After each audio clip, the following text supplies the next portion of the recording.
So the next one are called thrones. Now, this is actually really interesting because thrones completely comes from a single line in First Peter. And a lot of people point out that Peter probably literally meant a throne, but people were assuming he meant an order of angels. So this is complicated. So the order of in First Peter 30 chapter 3 21 to 22, it says Christ has gone to heaven and angels and authorities and powers and thrones have been made subject to him. So when they heard that, a lot of the early Christians were like, "Oh, this must be other orders of heavenly beings. Angels, authorities, and powers must all be orders of heavenly beings." Though reading the text, Christ has gone to heaven and is at God's right hand with angels, authorities, thrones, and powers in submission to him. To me, that sounds more like angels are one thing, and then authority is in like literal authority, and then power is like all powers on earth. But again, what do I know? So Dionysius the Areopagitic, when he wrote the Hierarcha, which is the Catholic hierarchy of angels, made thrones the third highest of the 9 levels of angels. Again, this is the other text that they use to try to justify the names of all these angels. For by him were all things created that are in heaven and that are in earth, visible and invisible, whether they be thrones or dominions or principalities or powers, all things were created by him and for him. So they argue thrones, dominions, principalities, and powers are names of orders of angels, just completely ignoring the part that says on earth. But again, that's where we are. So thrones don't actually have a traditional look. They're This is going to sound so confusing. I'm sorry. So thrones don't have a traditional look. They're more like aspects. The closest we get is a variation of the wheels, flaming wheels with eyes that we mentioned house the souls of cherubim before. Remember that when we were talking about cherubim? So yeah, so that's the closest we get to, oh, this is what a throne looks like. However, this is more tradition than fact at this point. They look like that because tradition says they look like that. That's why they look like that in art, because tradition says they look like that in art. If that makes sense. Minions don't actually have an appearance at all. They're in the hierarchy. Christians think of the minions as more like, how can I put this? Oh wait, I got it. Think about the new gods from DC. Not like, you remember how in Final Crisis, when Darkseid's Godhead showed up on Earth and it was like this multicolored spectrum of light, vaguely in the shape of Darkseid's face? Yeah, basically that's what Dominions are like. That is super complicated, and I am sorry for putting that image in your head. Principalities are also weird because again, we don't have like an official look at them. They just kind of exist. So the most traditional view of principalities are to give them faceless eyes, be faceless eyed winged humanoid. If you've seen the Angel of Death in the Hellboy movie, basically think of that. And they're complicated. The idea again, it comes from those two texts that I mentioned before, Colossians and Peter, and then extrapolated from that.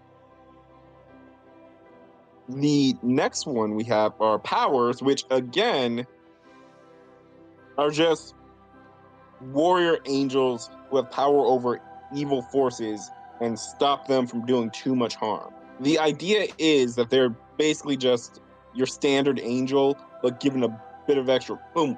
To use a description, in the book of Revelation, there are angels with 4 seals. and that would be those would be powers. The powers are they can do whatever God can do, except for to a much, much, much, much, much, much lesser extent. Except for the Archangel Michael. His power is he wins all the fights. So after that, we've discussed seraphim, cherubim, thrones, dominions, virtues, powers. Have we discussed? Wait, I don't think we discussed virtues yet. Have we discussed virtues? Yeah, the wheel thing is the wheels are part of what I really love about modern the modern idea of biblically accurate angels that you've seen online. They're like, yeah, yeah, yeah. You've seen them. You've seen the biblically accurate angels online. That's where that comes from. Though, if you want to be truly biblically accurate, that wheel would only be a small part of a bigger creature that is on fire, flashing lightning, and has multiple faces. And I'm just going to go curl up in the ball over there now. Basically, what we're saying is the reason why angels say "fear not" every time they show up in the Bible is because I personally would be whizzing myself literally every single time these things show up. Fear not, sir. This is the most terrifying moment of my life. Look, even if they have their humanoid guys on, just some dude, some glowing dude, just showing up in your house like, "Fear not, I have a message from God." Okay, could you stop screaming? Could you use a door like a human being? We're going to switch from the traditional Catholic view of angels over to the Hebrew version, where we go to the Ophanim. Ophanim. Look, it's a Hebrew word. I'm doing my best, okay, people. Okay, the Ophanim.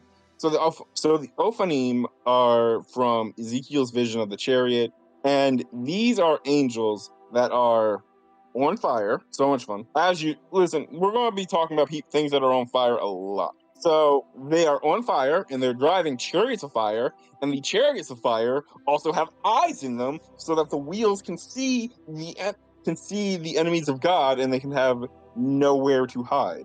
And these chariots would be as I mentioned, they would go out ahead of the other choirs, which is one of the names of the orders of God.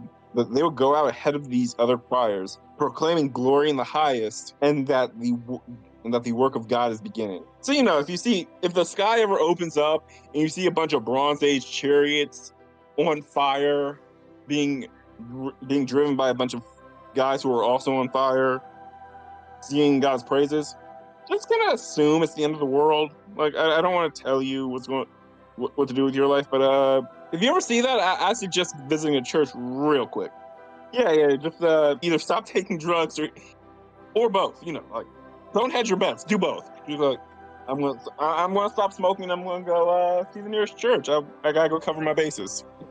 Oh yeah, yeah. We went over so many. So one of the things I would like to note is that, as I mentioned before, in the Bible we have a lot of descriptions of these angels, and but most of the time, and the most terrifying thing that the Bible does to me sometimes is they don't give you a description at all.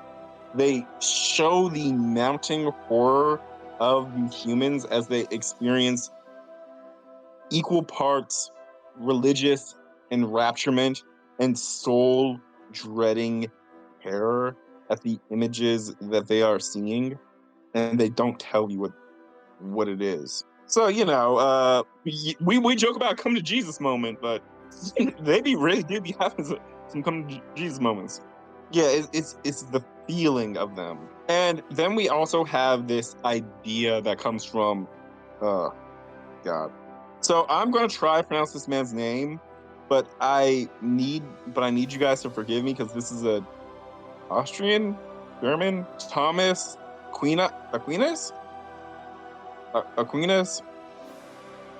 So Thomas Aquinas's theories, he actually theorizes that these images that we see, the descriptions we have, are not actual the appearances of angels, but he believes it is more along the lines of Plato's theory of forms, the theory of ideas. Have you ever seen it?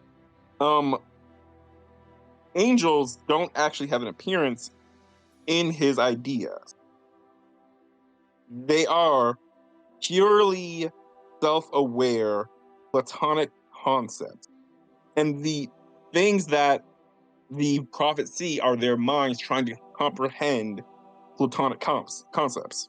Exactly. Like Exactly. you mentioned Cthulhu. That's Yeah. humans trying to describe Cthulhu Hmm. entities. Exactly. Then, of course, before we go, I should probably mention I should probably mention the most mysterious angel that who has as many names as there are ways for men to die. He Now note this angel that I'm about to talk about does not have a name in the original Bible. However, there is archaeological evidence that that the Jewish tradition gave him this name. He is known in Christianity and Judaism as Azrael or Samael, depending, and in some Islamic sects as Israel. Now, this name God has helped, but Azrael, Samael, is the angel of death. Now, again, as I mentioned before, Samael. This is from the Talmud, and the and this is from these names, Samael and Azrael, are not in the Bible, are not in most of the sources, but they are very tied into folklore to the point that it has become indistinguishable from actual doctrine. And you know what? I'm okay with that because the Angel of Death deserves a name, if you ask me. And pretty awesome. And Azrael's a pretty awesome name.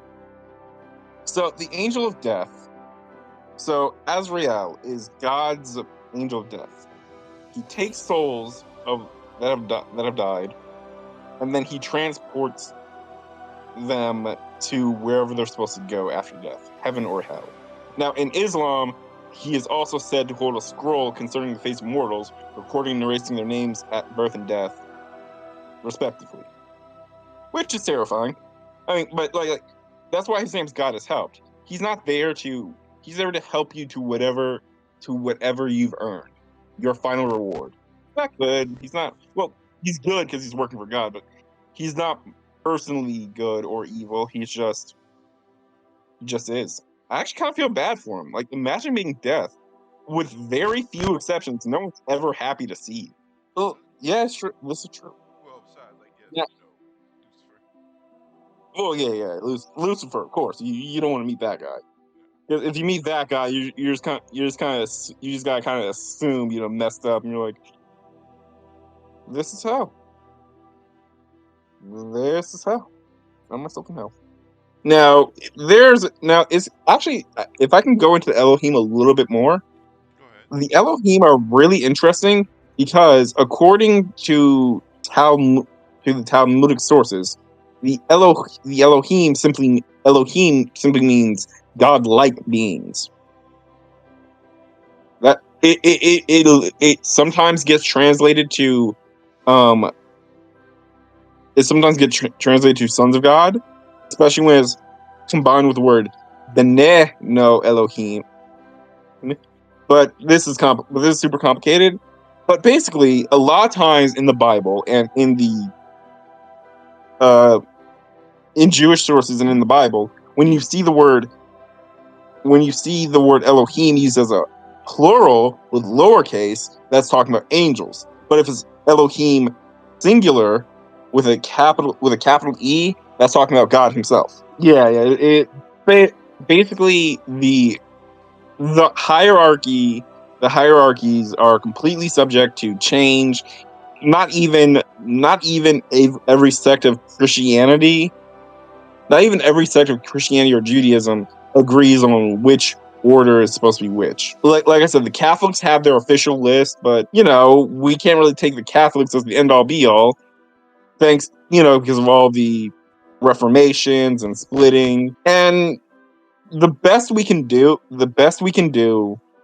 if is try to find the common ground between the three Abrahamic religions, see which ones tie together in the best. Yeah, This yeah, stuff technically, very recent actually. yeah, yeah. There's a turns out, like I should really phrase it more as the three major Abrahamic religions because we got around. But yes. What I was gonna say next was yeah, angels, super complicated beings. Um a lot of stuff is based off a lot of angelic lore is based off simple throwaway lines from the Bible that people might be interpreting overly literally instead of, using common sense. But but yeah, so super interesting stuff. Though again, if I had to pick a favorite, my favorite is of course everyone's favorite, the Archangel Michael. Yes, he is the well, he's the chieftain. Yeah, Chief Chief Angel. He's the guy. He's the guy that when God needs somebody beat up, he goes, Michael, please show this guy the door. He is God's chosen final boss. Yep. Yes, and He, yeah, yeah. So, yeah, I was just gonna say, like, I think in Catholic beliefs, the Archangel Michael is the God, not God. He is the angel. He's the angelic protector of warriors. Hold on, it's a lot of stuff. So, the Archangel Michael, mhm, he is obviously chief prince of all of the heavenly armies. That's that's pretty standard all across the place. But he is the yep, okay, so yeah. Cops, firefighters, soldiers, warriors, people who need to punch things in the face. Oh, knights, of course he's the patron saint of knights. holy Yeah. knights. Oh, yep. Oh, he's also the patron saint of the sick and suffering because, he's the guy who protects them. Yeah, he's the man of people. Yeah, he goes, "Hi, my name's Michael. I heard you were feeling sick. I have brought you sick. I have brought you soup, and now I'm going to shrink down, go into your body, and punch all of your viruses. You could just, you could just give me the soup. No, no, I've been brought here. I gotta fight something. People that sort of pray to them. So this is complicated, and this is, I mean, zero offense to any of our listeners who believe that you need an intermediary and you pray to a saint or an angel to deliver your message to God. I understand that. I understand that is your belief. But in my personal opinion, that doesn't really make sense because the entire reason Jesus came here was for him to be the mediator. Why do you Yes. need a mediator for your mediator? He literally came here and said, "I'm going to be the guy who takes all your problems to my dad." Why do you need someone else to say, "Hey, you take these messages to Jesus so he can take these messages to God." It bugs me. It's always been one of my big things that doesn't make sense. And I am a incredibly faithful Christian, so just letting you guys know I'm not heretic. The specialist. You want to talk to the Yes, specialist to for the a little while. specialist. You want to talk to the specialist instead of trying to bother the big boss. I get it. Yeah, so that makes a little bit more sense. But yeah, so another thing I would like to note is uh yeah, basically, as I mentioned before, 90% of the time, whenever angels show up in the Bible, the first thing they say is "Fear not," which I don't. Yes, even if they're in their human form, because even in their humanoid forms, because the Bible does mention that they do appear like glowing people. Sometimes not even glowing, just sometimes they're just people. But even when they appear as people, you can always tell when someone's an angel because they just look and feel off. It's kind of hard to shove a ton of God's glory into a humanoid body without it not making sense. That is actually a recurring belief in Christianity in general, that you have to have faith. You have to believe that these things are real. And if you have to believe with your heart, not with your mouth. You can't just say I believe. You have to actually honestly believe. You have to know that they exist, and then once you know that they exist, they'll help. Underrated angels you wanna mention? Because I wrote some down. A lot of them I just put down. Doesn't say much. All right, so one of the ones that I want to talk about is obviously Uriel, who is one of the traditional Caliba and Apocrypha, archangels. Hmm. I like Uriel because he's the archangel of wisdom. He is the one who gives us knowledge and lets us know what we have done is wrong and how to be better. It teaches us how to improve, how to be better, which I find is really cool. Which actually there's actually been comics and movies depicting that called Angel Wars and Archangels Book of the End, look, I'm not gonna lie to you guys. I know that a lot of stuff that people put out in trying to promote Christianity isn't always written the best, but these are actually pretty decently written. So check them out if you ever get a chance. You're not a fan of the baby looking angel that people started Uh, to draw. yeah, that one bothers me so much. The other one I never really got is the demon and angel on your shoulder, because that one it bugs me because it's not even an idea from Christianity. It's literally an adaptation of the Greek mythology concept of everyone having two daemons, one good and one evil, and that's daemons, Daemon. Looney Tunes used that joke a heck of a lot back in the day. Oh They yeah, made Looney Tunes use that joke so much. But yeah, like when people were describing, I'm like, well, no, that's not. No, no, it's not the trope itself that bothers me.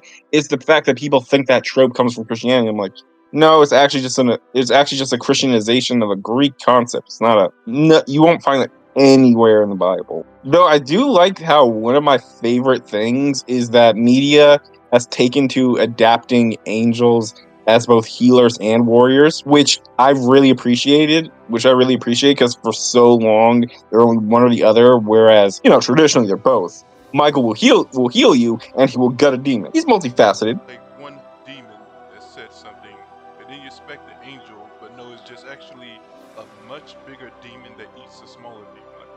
Like that was the funniest interpretation. Like That is actually a really good joke. angels refer to themselves as siblings and like brothers. Any thoughts on Which that? like which I actually do understand that, because that is an extrapolation on the idea that we are all brothers and sisters in God, in Christ. But it also makes complete and total sense because they are literally all children of God. Like literally, they only have the one parent. So what would you call someone who shares the same parent as you besides brother or sister? They are literally siblings.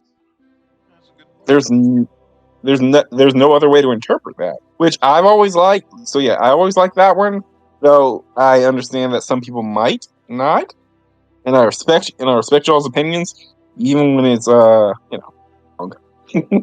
Okay, so my final thoughts are, of course, remember a lot of the symbolism that we establish with modern day angels come from a Bronze Age society.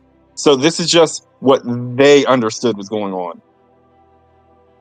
Don't just assume that because it's Because don't it's just assume, just 1900. not don't take it as fact, but just know that this is as best as what the writers could understand with their Bronze Age with their Bronze Age understanding. I'm sure if one showed up right now to my front door, he probably wouldn't have a sword. He'd probably have something. You probably have another weapon that I would clearly recognize as a weapon, and be terrifying. And then I'd be like, that is definitely a weapon. But yes, and so that's one thing. And then the other thing is, as we mentioned, a lot of these ranks and hierarchies are just interpretation. If you like me don't believe in hierarchies, of angels or separate paths, that's perfectly fine, and there's just as much evidence supporting that opinion as anything else. As long the only hierarchy we do have is that Michael is the boss of everyone. That's it. Literally the only that's literally the only rank we have. We don't know how anyone else ranks, but it's like that's Michael. He's the chief prince angel. He's the boss. He run. If we're not listening to our father, we're listening to that guy. He's the Spock to God's Kirk. Jesus is number one because they're the three who are one. They're the three who are one. That whole thing, the Trinity. They're all equally they are all equally powerful and all equally the same person. But yeah, so Michael's awesome. He's the only one referred to as the chief angel in the Bible. There are extra sources that describe other hierarchies and other aspects, and I have and again, if you don't accept how those hierarchies work, perfectly valid. You don't have to. We're not telling you to. We're just describing them for you. Also, if it ever makes you feeling better, no matter how scared you have ever been, you will probably never be more scared than Ezekiel when he saw those cherubim show up. But yeah, so that's everything I wanted to say. All Thank right. you so much for having me again. Always awesome. Had a great time. Catch you next time.